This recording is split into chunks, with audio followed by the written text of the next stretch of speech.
Hello दोस्तों, मैं एक बार फिर एक अच्छी कहानी लेकर आए हैं। कहानी सुनने से पहले मेरे चैनल को लाइक और सब्सक्राइब जरूर कीजिए। नाग पंचमी की कथा हिंदू धर्म में बहुत ही पावन और पूज्य मानी जाती है। यह त्योहार श्रावण मास के शुक्ल पक्ष की पंचमी तिथि को मनाया जाता है। इस दिन नागों, सांपों की पूजा की जाती है। यह पर्व विशेष रूप से उत्तर भारत, महाराष्ट्र, गुजरात और दक्षिण भारत में धूमधाम से मनाया जाता है।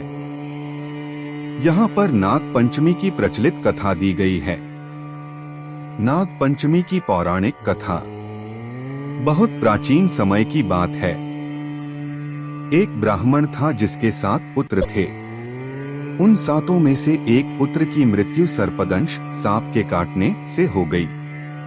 यह घटना श्रावण मास की शुक्ल पक्ष की पंचमी को घटी। इस दुर्घटना से परिवार में शोक छा गया। ब्राह्मण की पत्नी बहुत धर्मपरायण और श्रद्धालु थी। उसने व्रत का संकल्प लिया और नागों की पूजा करने लगी। अगले वर्ष पंचमी के दिन उसने फिर से नागों को दूध से स्नान कराकर पूजा की और उनके लिए दूध और पकवान चढ़ाए। नाग इससे बहुत प्रसन्न हुए।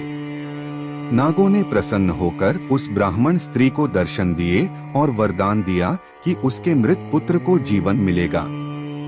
उसी क्षण उसका पुत्र जीवित हो गया।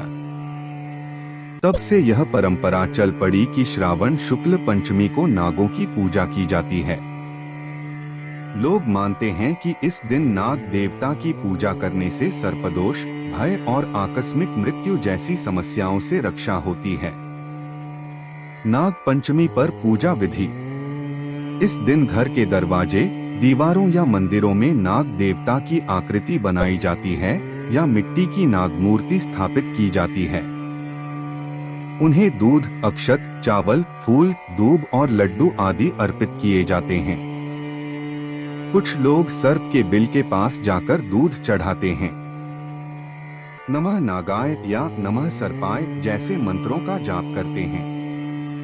नाग पंचमी का संदेश। नाग पंचमी केवल पूजा का पर्व नहीं, बल्कि प्रकृति और जीव जंतुओं के साथ सौहार्द और संतुलन बनाए रखने का प्रतीक है। यह हमें यह भी सिखाता है कि हर जीव का अपना स्थान और महत्व है। अगर आप लोगों को कहानी अच्छी लगी हो तो मेरे चैनल को लाइक, सब्सक्राइब और शेयर कीजिए। धन्यवाद।